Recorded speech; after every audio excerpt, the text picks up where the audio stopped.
There's an experience that some people have in their spiritual path that in the Pali language is called Bhanga, B-H-A-N-G-A.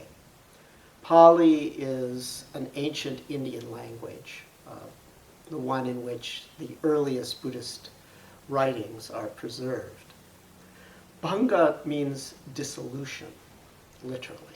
And it's reported all over the world. It is by no means distinctive to Buddhist practice. In fact, it's pretty central to a lot of shamanic paths in different tribal cultures. The dissolution or Bhanga experience has two sides to it. On one hand, it can be unbelievably blissful because your whole body dissolves into champagne bubbles, this pleasant vibratory energy. And not just your whole body and your whole mind. Or maybe even not just your body and your mind, but even your external senses of sight and sound. All dissolve into champagne energy.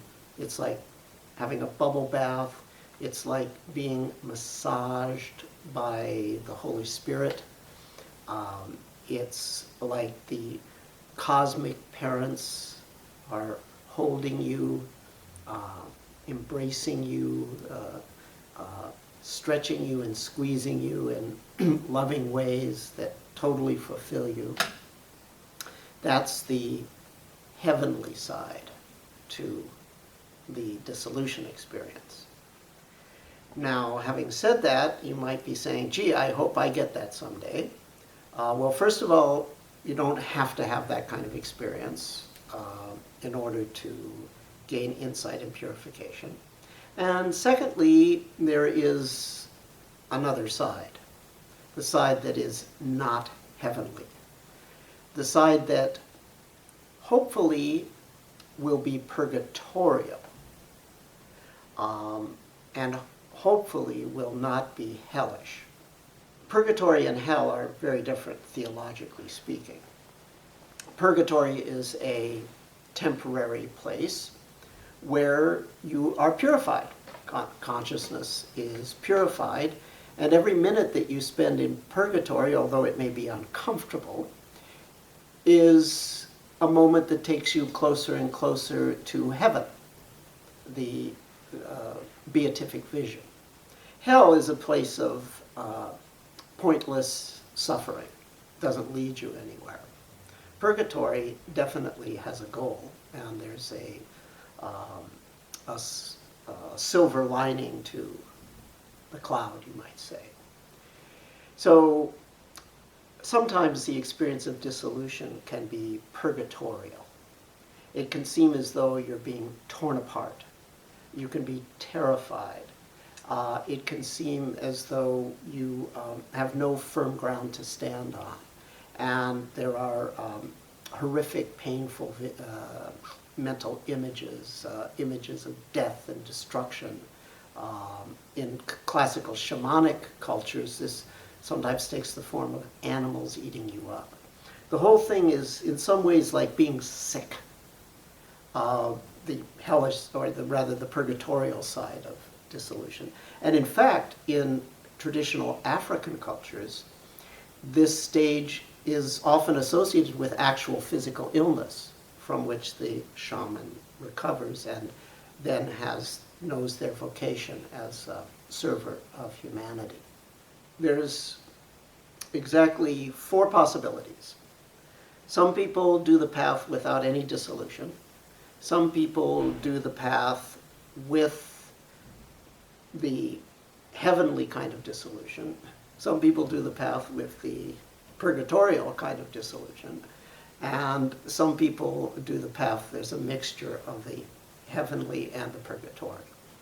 My favorite poet is T.S. Eliot. He pulls no punches. Apparently for him, the Bhanga did not have much of the blissful aspect that I'm describing. As I said, it's different for different people, and you have to just accept.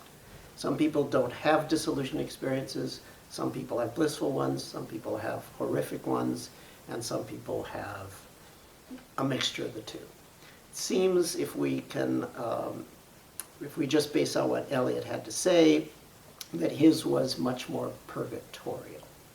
In part of the four quartets, he compares this to being sick. And he compares the action of the Trinity to a surgeon, that would be the Son, and to a nurse, that was the Holy Spirit, and to the owner of the hospital, which is God the Father. Remember that Eliot was a traditional high church Anglican, very conservative Christian.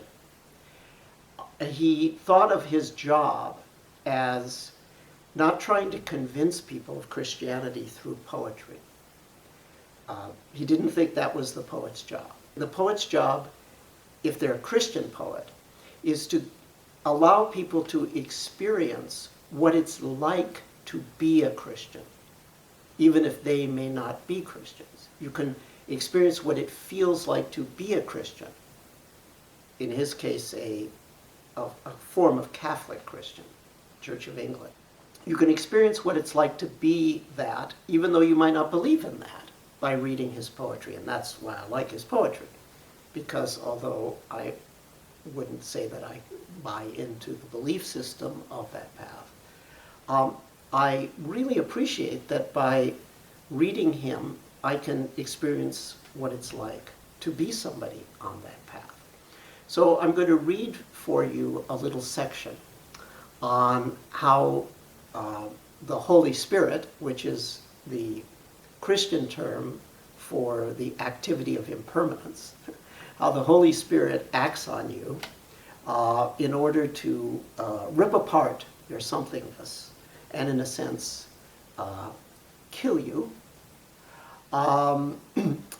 but kill you in the sense of dissolving the somethingness of self within you, so that there's nothing in between you and the beatific vision, which is their word for the direct experience of the source. The wounded surgeon plies the steel that questions the distempered part. Beneath the bleeding hands we feel the sharp compassion of the healer's art, resolving the enigma of the fever chart. Our only health is the disease, if we obey the dying nurse, whose constant care is not to please, but to remind of our and Adam's curse, and that, to be restored, our sickness must grow worse.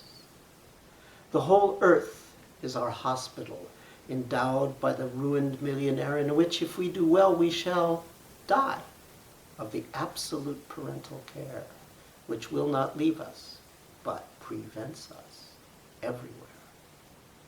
The chill ascends from feet to knees. The fever sings in mental wires.